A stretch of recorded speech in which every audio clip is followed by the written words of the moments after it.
அதுல எல்லா வேத வாக்கியங்களையும் ஒருங்கு சேர்த்து விட்டார். எல்லாவற்றையும் இந்த சகுணஸ்ருதியையும் நிர்குணஸ்ருதியையும் சேர்த்துட்டார். எல்லாத்தையும் சகுணஸ்ருதி, நிர்குணஸ்ருதி, பேதஸ்ருதி, அபேதஸ்ருதி இவையெல்லாம் ஒன்று சேர்த்து கடைசியா இதி சர்வம் சமஞ்சசம் அடிக்கடி சொல்லியிருக்கேன்.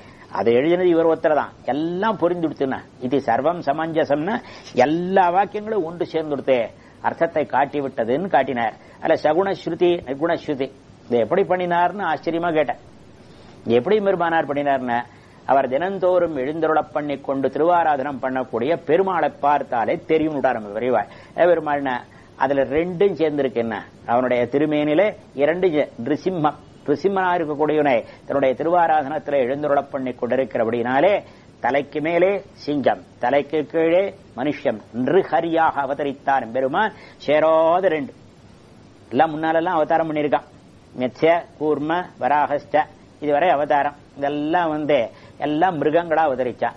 அதுக்கப்புறம் அவதாரம் இருக்க நரசிம்மனை விட்டுடுவான். நரசிம்மனுக்கு உட்பாடு அடுத்தபடியா அவதாரங்கள்லாம் பார்த்தோம்னா எல்லாம் மனுஷனா அவதரிச்சான். ராமனாகவும் கிருஷ்ணனாகவும் இப்படி எல்லாம் அவதரிச்சிருக்கான். பரசுராமனாகவும் பலராமனாகவும் இப்படி அவதரிச்சிருக்கான். எல்லாம் மனுஷனா அவதரிச்சான். இங்க மிருகமா அவதரிச்சான். நடுவுல ஒரே ஒரு அவதாரம் தான். அந்த அவதாரத்துல ஒன்னா ரெண்டையும் ஒன்னா சேர்த்துட்டான்.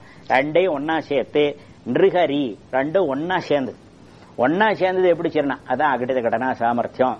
ரெண்டு ஒன்னா சேர்ந்தது அற்புதமான அகடித சேரா சேர்த்தியை சேரும்படியாக செய்யக்கூடிய தன்மை படைத்தவன் எம்பெருமான். அகையினாலே நிருஹரி அவனை சேவிச்சாடான்.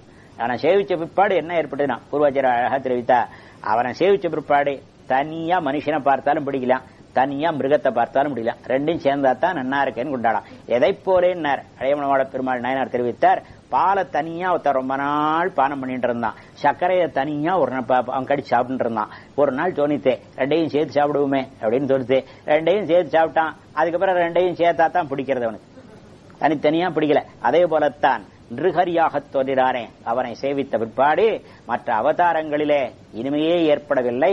நாரசிம்ம வபு ஸ்ரீமான் உடர். நாரசிம்ம வபு ஸ்ரீமான் சாஸ்திரநாமத்துல அற்புதமான திருநாமம். நாரசிம்ம வபுசை உடையவன் இருக்கானே அவன்தான் ஸ்ரீமான். அழகியான் தானே, அரியுருவன் தானே.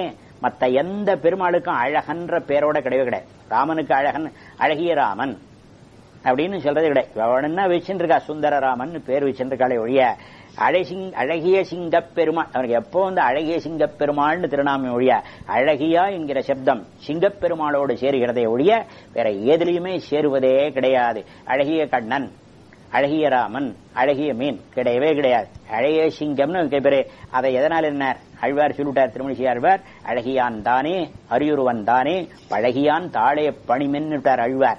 ஆகையினாலே ரெண்டையும் சேரவிட்ட அந்த எம்பெருமான், அந்த எம்பெருமான ஆராதித்தபடியினாலே சுவாமி எம்பெருமான சகுணஸ்ருதிகளையும் நிர்குணஸ்ருதியும் பேதஸ்ருதியையும் அபேதஸ்ருதியையும் அப்படி ஒன்று சேர்த்து விட்டார்.